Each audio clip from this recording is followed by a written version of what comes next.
What's up, guys? This is Daniel with Midnight Movie Trash, and I'm here with Alvin Alexis. Alvin. How are you enjoying the show? It's a little quiet, but it's some really nice people. So it's not too bad. But the people are coming, and it's nice to get people who remember the movie. Those who were not around, and their children's children coming up to me and said, "I saw that movie, man," and my mother told me about it. So it's cool. That thing. brings me to my first question. How does it feel knowing that Night of the Demons is still being found by the next generation of horror fans? I think it's great.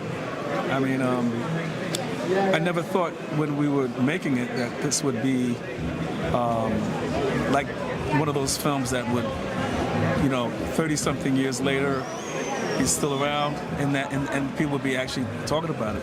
Because when you work on it, you just think, okay, it's a fun thing to do. It's a fun project. I'm having a good time.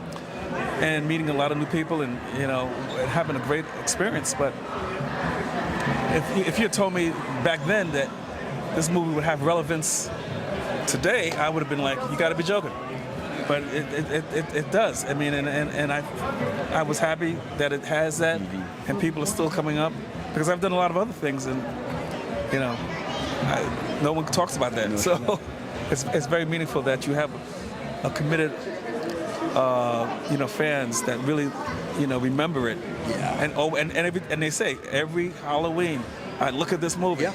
I'm like, wow, okay. So we made a good impression, obviously. Yes. And this has become one of those horror staple films that, as a fan of horror, you have to check this one off the list, and with that being said, you get the new generation, like you spoke about, mothers to me like, oh, I learned this film from my mom and whatnot. Like, I learned about this film from my brother, in a way. So, we're 14 years apart. So he got to see a lot of cool stuff before I did. So, it just grew and grew and keeps growing. Let me ask you, how did you prepare for the role? Well, the interesting thing was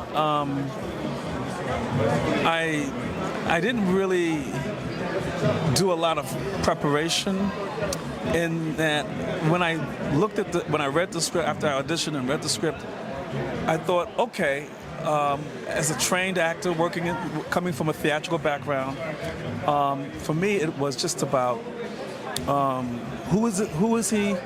Where is he? Why? What are his motivations? So it was all the things that I learned as an actor that said, okay, that informed me about this character. And so I just looked at him as someone that, when he says, my father was a preacher, I know better than to mess with this stuff. Well, that tells me everything I need to know right there, where everyone else is like, let's have a good time, let's party, let's get. I'm like, yeah, but y'all ain't seeing the buzzard that's in the trees, So for me, it was like, this guy's very clear in his thinking. And he wants to have a good time, but he ain't like trying to risk his life and become no demon. No demon, right. Yeah. So I mean, in that sense, it made a lot of sense. The through line was pretty clear, because his character has a through line that runs throughout the film. And it stays true to who he is. And it also reinforces what his father told him too, So all of that is very clear through line. It wasn't like confusion. It was straightforward. So it was easy to connect with this character in that regard. The first time I saw the film, and when you said that line, that would have been me in my friend group. Be like, that would have definitely been something I would have said, because it'd be like, I know where this is gonna end up. Like, I'm out of here and whatnot. And that's the interesting thing, is a lot of people connect with the character because they put themselves. When you look at a movie, you go, well, who do I identify with? And a lot of people say, that's exactly what I would have done. I would have been like, I'm out. Yeah, I'm out. Like, and I feel them, because I said, because that's it's about survival. It ain't about messing with some strange stuff. So I'm glad people can connect and relate to the character. As far as you said you had a theatrical background, going into film, was it an easy transition for you, being that you already had experience? There's always the issue of not being theater. You can be larger than life. It's a different type of way. But the nice thing about theater is you connect immediately because there's a two-way thing happening between audience and the actors on stage. You feed off of their energy, and it's real. It's live. It's right there. Film, it's a little different. Subtlety is more. You're not trying to reach. Your expressions are a little different because you're not trying to be broad. Because the last person in that theater, you want to make sure that they can read you.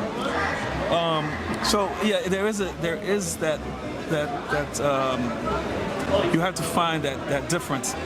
But once you do, it's great. So I enjoyed both mediums. But to me, my heart is always in the theater because that's where my training was. That's where I started, and I love connecting with audiences. But film is what pays the rent. Yeah. Let me ask you, any other projects or anything you got going on you can talk about? In terms of the business wise right now, no. I have been doing work in the industry. But not stuff it's stuff that pays the bills.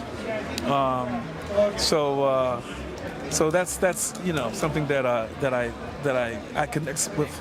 But right now I'm not doing anything in particular that I can say, oh yeah, come see this. Gotcha. But I'm also a strong supporter of folks that are doing work, and I come out and make sure that I support them in their efforts and their endeavors. Awesome. One final question. Where can they find you on social media? I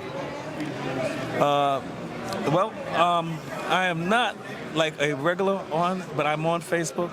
Oh, okay. Okay. I'm still working on the Instagram. I do have an account on Instagram, but I'm not active in keeping up with it. Gotcha. So that's something that I gotta get more with. Gotcha. Yeah. It was an absolute honor talking with you. Well, thank you. You as well, Daniel. Thank you. This is Daniel with Midnight Movie Trash. See ya.